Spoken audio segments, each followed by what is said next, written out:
Olá! Hoje a gente vai mergulhar numa história bíblica que, olha, muita gente conhece, mas que tem uns detalhes, umas camadas bem profundas. É aquele jantar de Jesus na casa de um fariseu, lá em Lucas 7. Ah, sim. Uma cena muito rica, né? A gente está se baseando aqui nos trechos de sermão, amor sincero e também num vídeo, mais que um jantar. Isso. E a ideia é explorar essa tensão, sabe? Entre a religião só na aparência e um amor que vem de dentro. Julgamento versus perdão. O que essa história revela sobre fé de verdade? Vamos tentar desempacotar isso. Legal. Bom, a cena básica é: Jesus é convidado para jantar na casa de Simão, um fariseu. Um líder religioso importante, né? Focado nas regras, na lei. E aí, no meio do jantar, acontece o inesperado. Exato. Entra uma mulher, e não qualquer mulher, mas uma conhecida na cidade como pecadora. Sem convite, ela vai direto até Jesus. Isso já quebra todo o protocolo. É aí que o contraste fica muito, muito claro, né? Nas ações de cada um. Totalmente. O Simão, que é o dono da casa, ele falha nas cortesias básicas da época. Não oferece água para lavar os pés de Jesus, que vinham empoeirados da rua. Algo super comum, né? Um gesto de acolhimento básico. Sim. E nada de beijo de saudação, nem óleo para refrescar a cabeça. E pior, ele fica ali julgando a mulher em pensamento. E até questiona Jesus, tipo, se esse cara fosse profeta mesmo, saberia quem está tocando nele. Enquanto isso, a mulher, nossa, a atitude dela é o oposto completo. Completamente. Ela se ajoelha aos pés de Jesus e começa a chorar. As lágrimas dela molham os pés dele. Aí ela usa os próprios cabelos para enxugar. Que gesto forte, né? De humildade total. Muito forte. E não para por aí. Ela beija os pés dele repetidamente. E para finalizar, quebra um frasco de alabastro que continha um perfume caríssimo e derrama sobre os pés de Jesus. É assim uma explosão de arrependimento, de amor, de gratidão, sem se importar com mais nada ali. E essa postura do Simão, né? Focado no erro da mulher, na regra quebrada. Uma das fontes chama isso de patrulha da fé. Achei interessante. É uma boa definição. Ele está tão preocupado com a suposta impureza dela que nem percebe a própria falta de hospitalidade, a própria falha. Isso nos leva direto para a questão da hipocrisia, que as fontes exploram bastante. Sim.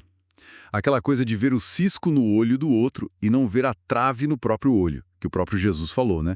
A palavra hipócrita vem do grego, de ator, de máscara. Faz sentido. É como se o Simão estivesse usando uma máscara de retidão, mas por dentro. Exato. Uma das fontes até cita aquela história do Chesterton, quando perguntaram para ele o que há de errado com o mundo. E ele respondeu, eu sou.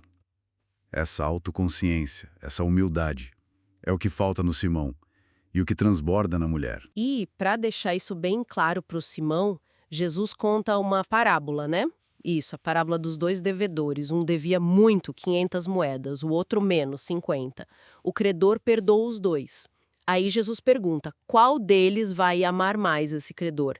E a resposta é óbvia, né? O próprio Simão responde, aquele a quem mais foi perdoado. E aí Jesus conecta tudo. A mulher, ciente da sua grande dívida, do seu pecado, e sentindo a imensidão do perdão, ela demonstra um amor imenso, extravagante. Já o Simão, que talvez se ache mais justo, com menos necessidade de perdão, demonstra pouco amor. Parece que a fé genuína para Jesus ali nasce justamente desse reconhecimento. Eu preciso de perdão. E da gratidão que vem com ele. As fontes até comentam sobre quem seria essa mulher, provavelmente uma prostituta, né? Talvez de luxo, por causa do perfume caro.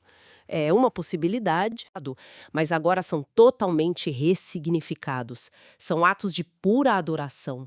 Isso alerta para um perigo, né? O da religiosidade vazia. Com certeza, cumprir rituais, ter títulos, falar as palavras certas como mestre, aleluia. Nada disso vale se o coração não está junto, se não há transformação real. As fontes lembram que Deus mesmo rejeita isso na Bíblia, né? Festas, sacrifícios feitos sem sinceridade. Exatamente. Em Amós, Miqueias. E tem o Salmo 51, do Davi. Depois de um erro grave dele, ele diz que Deus não quer só o sacrifício, que é um coração quebrantado, arrependido. Uma das fontes até menciona o Paul Washer, um pregador atual, como exemplo dessa dinâmica.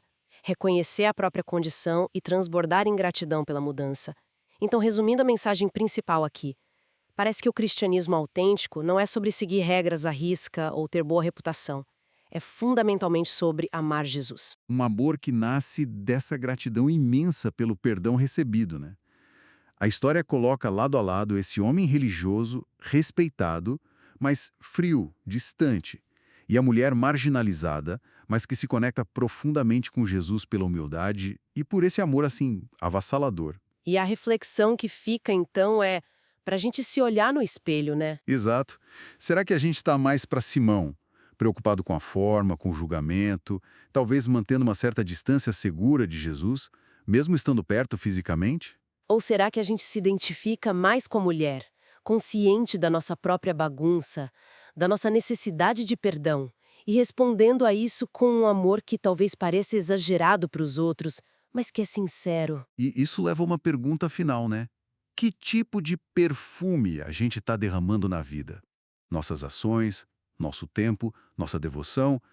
Isso é só um ritual, uma máscara que a gente usa? Ou é a expressão real de um coração que foi tocado, perdoado e transborda de gratidão? Uma ótima provocação para a gente continuar pensando. Bom, valeu pela conversa e por essa análise tão rica.